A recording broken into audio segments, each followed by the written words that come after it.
नमस्कार मजित्र आपलोके चाबुली आरम्भ करिছে Assamese channel YouTube channel बंधुসকল पलकते चाहक आज सन्धियार 7টা गुरुत्वपूर्ण खबर। प्रथमটো खबर आरक्षीर सहित हुआ संघर्षत मृत्यु हल नवगठित उग्रपन्थी संगठन KDLFर सेनाध्यक्षर। कार्बी आंगलং जिलार रंगमंगेत आरक्षी और नवगठित उग्रपन्थी संगठन KDLFर संघर्ष। এই সংঘর্ষত KDLFৰ সেনাধ্যক্ষ জেকসন ৰংহাঙৰ মৃত্যু হৈছে।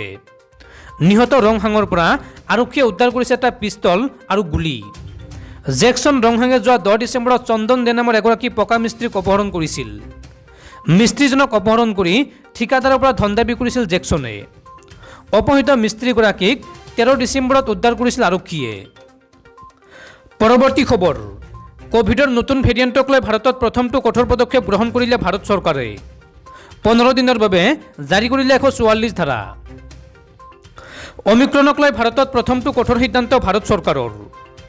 15 দিনৰ বাবে জাৰি কৰিলে 144 ধাৰা। মুম্বাইত জাৰি কৰা হৈছে কেইবাটাও নিষেধাজ্ঞা।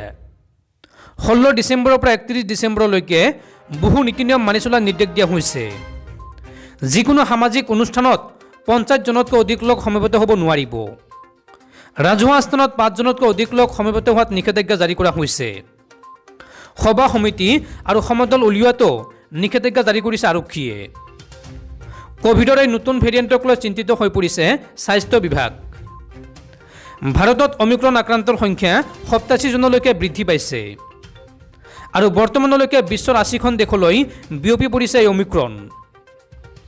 মহাৰাষ্ট্ৰ, ৰাজস্থান, গুজৰাট, কেৰালা, তেলেংগানা, কৰ্ণাটক, দিল্লী, অন্ধ্ৰপ্ৰদেশ, তামিলনাডু, চণ্ডীগড়ত অমিক্ৰণৰ দ্ৰুত সংক্ৰমণ আৰম্ভ হৈছে। দেশৰ ভিতৰতে মহাৰাষ্ট্ৰত সৰ্বাধিক আক্ৰান্ত হৈছে অমিক্ৰণত। এতিয়ালৈকে মহাৰাষ্ট্ৰত 32 জনৰ দেহত ধৰা পৰিছে এই নতুন ভেৰিয়েণ্টৰ সংক্ৰমণ। পৰৱৰ্তী খবৰ জন্মৰ প্ৰমাণপত্ৰ নহয়, এতিয়াৰ পৰা শিশুৰ জন্মৰ লগে লগে লাভ কৰিব আধাৰ কাৰ্ড। শিশুৰ জন্মৰ লগে লগে প্ৰদান কৰা হ'ব আধাৰ কাৰ্ড। জন্মৰ প্ৰমাণপত্ৰৰ পূৰ্বে শিশুৰ বাবে আধাৰ কৰ্তৃপক্ষই আধাৰ কাৰ্ডৰ ব্যৱস্থা কৰিব। আধাৰ কাৰ্ড নিৰ্মাণ কৰ্তৃপক্ষ UIDAI শীঘ্ৰেই চিকিৎসালয়তে নৱজাতকক আধাৰ কাৰ্ড প্ৰদান কৰাৰ প্ৰস্তুতি চলাইছে। UIDAIৰ মুখ্য কাৰ্যবাহী বিষয়া সৌৰভ গাৰ্গে এই বিষয়ত কয় যে আমি নৱজাতকসকলক আধাৰ নম্বৰ প্ৰদান কৰিবলৈ জন্ম পঞ্জীয়কৰ সৈতে চুক্তিবদ্ধ হ'বলৈ চেষ্টা কৰি আছোঁ। গাৰ্গে কৈছে যে প্ৰাপ্তবয়স্ক জনসংখ্যাৰ 99.7% লোকক আধাৰৰ অধীনলৈ অনা হৈছে। ইয়াৰ অধীনত এতিয়ালৈকে দেশৰ 1.3 কোটি জনসংখ্যাৰ নাম অন্তৰ্ভুক্ত কৰা হৈছে। এতিয়া আমি নৱজাতকসকলক নাম ভৰ্তি কৰিবলৈ চেষ্টা কৰি আছোঁ। তেওঁ কয় যে প্ৰতি বছৰে 2.5 কোটি শিশুৰ জন্ম হয়।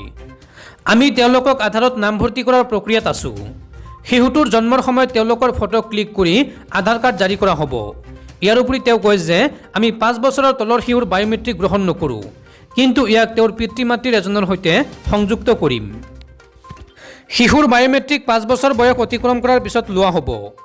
আমি আমাৰ সমগ্ৰ জনসংখ্যাক আধাৰ নম্বৰ দিবলৈ চেষ্টা কৰি আছোঁ। যোৱা বছৰ দূৰৱৰ্তী অঞ্চলত 10,000 শিবিৰ স্থাপন কৰা হৈছিল। তাত আমাক কোৱা হৈছিল যে বহুতো লোকৰ আধাৰ নম্বৰ নাই। এই অনুশীলনত 30 লাখ লোকৰ নাম ভৰ্তি কৰা হৈছিল। আমি 2010 চনত প্ৰথম আধাৰ নম্বৰ জাৰি কৰিছিলোঁ। আৰম্ভণিতে আমাৰ মনোযোগ আছিল যিমান পাৰি সিমান মানুহক নাম ভৰ্তি কৰা। এতিয়া আমাৰ মনোযোগ ইয়াক আপডেট কৰাৰ ওপৰত। প্ৰতি বছৰে প্ৰায় 100 নিযুত লোকে তেওঁলোকৰ নাম, ঠিকনা, মোবাইল নম্বৰ আপডেট কৰে। 140 কোটি বেংক একাউণ্টৰ ভিতৰত 120 কোটি একাউণ্ট আধাৰৰ সৈতে সংযুক্ত কৰা হৈছে।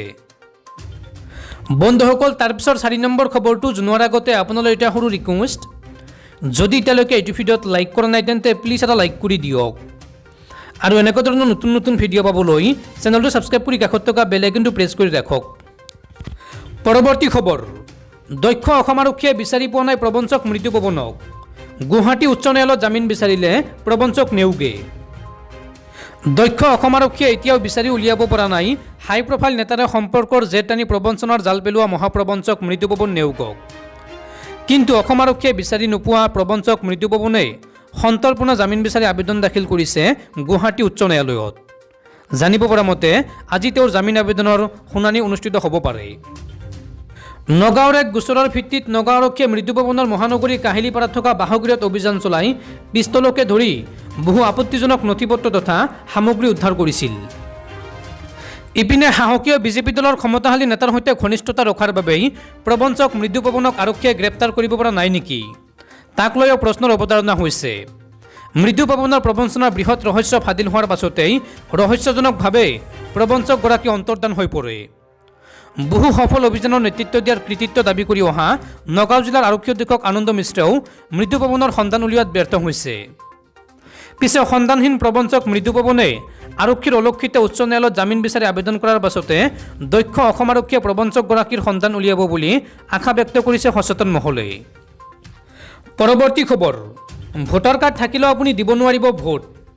অনিয়মৰে ভোটাৰ তালিকাত অন্তৰ্ভুক্ত হোৱা ভোটাৰসকল পৰিব বিপদত।